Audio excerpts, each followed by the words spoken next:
فصلیں اپنے جوبن پر تھیں، کہیں کہیں سے سبزہ روندا ہوا دکھائی دیتا تھا۔ یہ وہ جگہیں تھیں جہاں سے انڈین کنوائے گزرتے تھے اور اپنی لائی ہوئی تباہی اور بربادی کے نشان پیچھے چھوڑ جاتے تھے۔ کھیتوں کے بیچوں بیچ چلتے چلتے بالآخر ہم اس سڑک کے آخری کونے تک جا پہنچے، جہاں سے ہمیں گنگا نگر شہر میں داخل ہونا تھا۔ شہر میں داخلے کے لیے بھی ایک بڑی نہر بنی ہوئی ہے، اور داخلے کے لیے جہاں بھی نہر پر پل بنا ہوا تھا وہاں پر ایک ملٹری پوسٹ بھی موجود تھی۔ یہ سرد جنگ کا دور تھا۔ مشرقی پاکستان میں بھارتی مداخلت کاروں کی سرگرمیاں اپنے عروج پر تھیں۔ آئے روز کوئی نہ کوئی خبر سننے کو مل جاتی تھی، اور اب بھارتی جنگی جنون مغربی سرحدوں کا رخ کر رہا تھا۔ راستے میں جہاں جہاں سے ہم گزرے ہر طرف آرمی کنوائے آتے جاتے دکھائی پڑے۔ یہ الگ بات ہے کہ ہم ان سے دامن بچا کر اپنا سفر کرتے رہے، لیکن اپنے کام کی کوئی بات میں نے نظر انداز نہیں کی تھی۔ میری بے چین نظروں سے کچھ نہ بچ سکا تھا۔ اس جگہ کا نام 3 پلی تھا، جہاں سے ہم شہر میں داخل ہو رہے تھے۔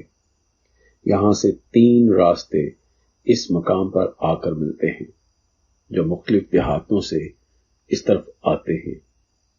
3 پلی سے تھوڑا پیچھے ہی ہمیں ایک سائیکل رکشا نظر آ گیا۔ وہ شخص کسی کا دودھ لے کر شہر کی طرف جا رہا تھا۔ دلہے نے موقع غنیمت جانا اور اسے ٹھہرنے کا اشارہ کیا۔ ہمارا حلیہ چونکہ بالکل دیہاتیوں جیسا تھا، اس لیے ہماری حالت پر کوئی شک نہ کر سکتا۔ لیکن اب ایک اور مشکل آڑے آ رہی تھی۔ یہاں کی مخصوص زبان پر مجھے عبور حاصل نہیں تھا۔ دلہے کی البتہ اور بات تھی۔ تم فی الحال اپنے آپ کو گونگا ہی سمجھو۔ اس نے رکشا سائیکل کی طرف بڑھتے ہوئے سرگوشی کی۔ میں نے جواب میں گردن ہلا دی۔ اب ہم دونوں رکشا سائیکل میں بیٹھ چکے تھے۔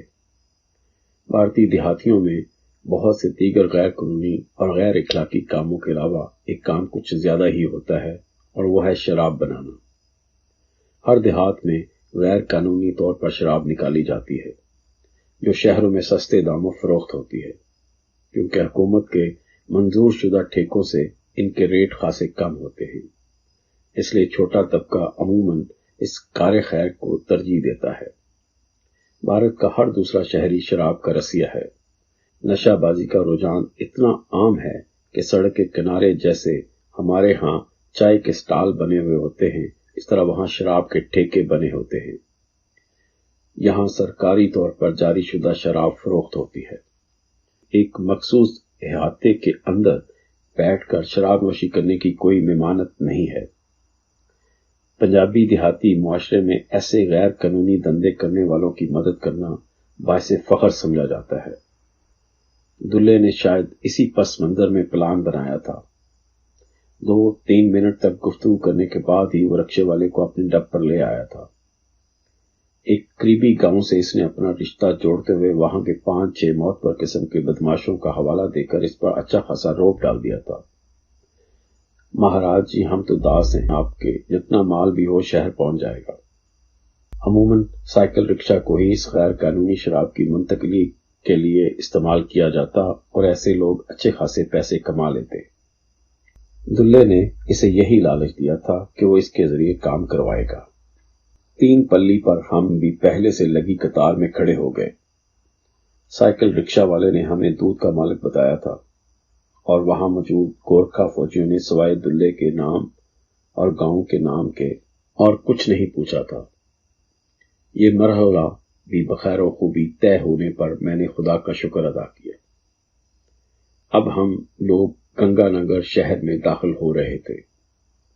بھارتی شہری زندگی کا پہلا نمونہ ہی اتنا کراہیت انگیز تھا کہ میں نے پاکستان بننے پر خدا کا لاکھ لاکھ شکر ادا کیا۔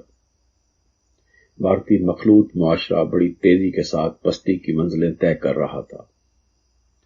عام دیہات جو کبھی عزت و غیرت کا سمبل ہوتے تھے، وہاں بے حیائی پوری طرح رواج پا چکی ہے۔ عورت اور مرد کے غیر اخلاقی تعلقات اور اس کے بدترین نتائج اپنے عروج پر ہیں۔ شہروں میں بھی جگہ جگہ ایسے ہی مناظر دیکھنے کو ملتے تھے۔ یوں لگتا تھا جیسے مسلمانوں کے جاتے ہی ہندو سکھ معاشرہ اپنی اصلیت پر آ گیا ہے۔ جب ایک سرحدی اور معمولی شہر کا یہ حال ہے تو آگے بڑے شہروں کا کیا حال ہوگا، اس کا اندازہ مجھے بخوبی ہو گیا تھا۔ رکشہ والے نے ہمیں شہر کے عین درمیان لاری اڈے کے نزدیک اتارا تھا۔ ہمارے لاکھ ضد کرنے کے باوجود اس نے ہم سے کرایہ نہیں لیا تھا۔ وہ تو ہمیں چائے پلانے پر بھی تلا ہوا تھا، لیکن یہ زیادتی تھی۔ میں نے اور دلے نے اسے زبردستی اپنے ساتھ ناشتہ کروایا اور اگلی صبح ملاقات کا وعدہ کر کے اسے الگ ہو گئے۔ ناشتے سے فارغ ہو کر ہم دونوں نے گنگا نگر کے لاری اڈے کا رخ کیا۔ اس اثنا میں نے گونگا بنے رہنے میں ہی خیریت جانی تھی۔ ان لوگوں کے گفتگو کرنے کا مخصوص لہجہ ذہن نشین کر رہا تھا۔ جب تک مجھے اس بات کا یقین نہ ہو گیا کہ میں یہاں اجنبی اور الگ الگ نظر نہیں آؤں گا، میں نے زبان بند رکھی۔ مجھے لدھیانے جانا تھا۔ قسطوں میں سفر کرنا ہی محفوظ ترین تھا۔ ہم ایک بس میں بیٹھے اور ابوہر کی طرف چل دیے۔ گنگا نگر سے لدھیانے تک کا سفر ایسے ہی تھا جیسے کسی نے لاہور سے فیصل آباد جانا ہو تو ملتان جائے اور وہاں سے فیصل آباد پہنچے۔ ابوہر کے بسوں کے اڈے پر جیسے ہی بس رکی، میں نے دروازے پر نظریں دوڑائیں۔ وہاں دو سفید کپڑوں میں ملبوس انڈین انٹیلیجنس کے آدمی ہر اترنے والے کو اس طرح گور گور کر دیکھ رہے تھے جیسے انہیں یقین ہو کہ یہی پاکستان کا جاسوس ہے۔ ہم الگ الگ اتریں گے، میں نے دلے کے کان میں سرگوشی کی۔ وہ میری بات کا کوئی جواب دیے بغیر اگلے دروازے کی طرف بڑھ گیا۔ بس میں خاصا رش تھا، جس کی وجہ سے ہر کسی کو اترنے میں دشواری پیش آ رہی تھی۔ میں نے دلے کے اترنے کا انتظار کیا۔ جب وہ اتر گیا تو میں بھی دھکم پیل کرتا پچھلے دروازے سے نیچے اتر گیا۔ نیچے اترتے وقت میں نے جان بوجھ کر ایک ادیڑ عمر کے سکھ کو کانی ماری تھی۔ اندھا ہے کیا؟ اس نے میرے پیچھے اترتے ہی مجھے پھاڑ کھانے والی نظروں سے گورتے ہوئے کہا۔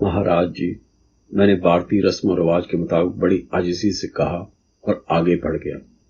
میرے اس عمل سے کم میں ان دونوں شکاری کتوں کی نظروں کا سامنا کرنے سے محفوظ ہو گیا، جو چاروں طرف جال پھیلائے شاید میرے ہی منتظر تھے۔ دلے کے لیے یہ معمول کی بات تھی۔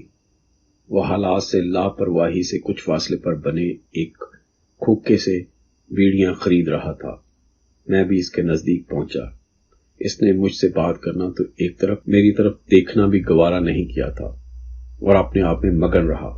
میں بھی اس کے رویے کا مطلب بخوبی جان چکا تھا، اس لیے میں نے بھی اس سے پہلے ہی سگریٹ کی ایک ڈبیا خرید کر وہاں سے ہٹ جانا ہی مناسب سمجھا۔ وہ آہستہ آہستہ اڈے سے باہر کی طرف چل دیا۔ میں بھی کچھ فاصلے سے اس کے تعاقب میں روانہ ہو گیا۔ اس امر پر ہم دونوں ہی نظر رکھے ہوئے تھے کہ کوئی ہم دونوں میں سے کسی کا تعاقب تو نہیں کر رہا۔ تقریباً 2 فرلانگ چلنے کے بعد جب دلے کو اس بات کا یقین ہو گیا کہ ہم محفوظ ہیں تو وہ ایک جگہ کھڑا ہو گیا۔ اس طرف لوگوں کی آمد و رفت کم ہی تھی، پھر بھی میں نے خطرہ مول لینا مناسب نہ سمجھا۔ ست سری اکال جی، میں نے اس کے قریب پہنچ کر ہاتھ جوڑتے ہوئے کہا۔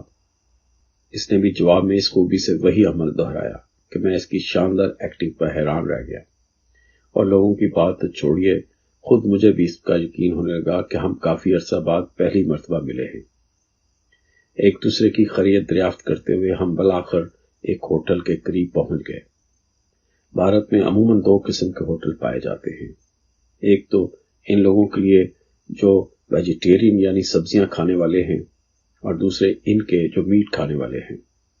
مسلمانوں کی گوشت خوری چونکہ مشہور ہے، اس لیے ہم لوگ ایسے ہوٹلوں میں جانے کا رسک کم ہی لیا کرتے ہیں، خواہ وہاں حلال گوشت ہی کیوں نہ فروخت ہو رہا ہو۔ میں نے سرسری نظروں سے جائزہ لیا۔ ہوٹل کے باہر لکھا تھا پریم وشنو ڈھابا۔ وشنو وہ لوگ ہوتے ہیں جو انڈا گوشت وغیرہ نہیں کھاتے، اور ایسے معمولی درجے کے ہوٹل عموماً ڈھابا کہلاتے ہیں۔ دلے نے جان بوجھ کر اس جگہ کا انتخاب کیا تھا کیونکہ یہاں عموماً غریب لوگ ہی کھانا کھاتے ہیں، ویسے ڈھابے زیادہ مشتبہ بھی نہیں ہوتے۔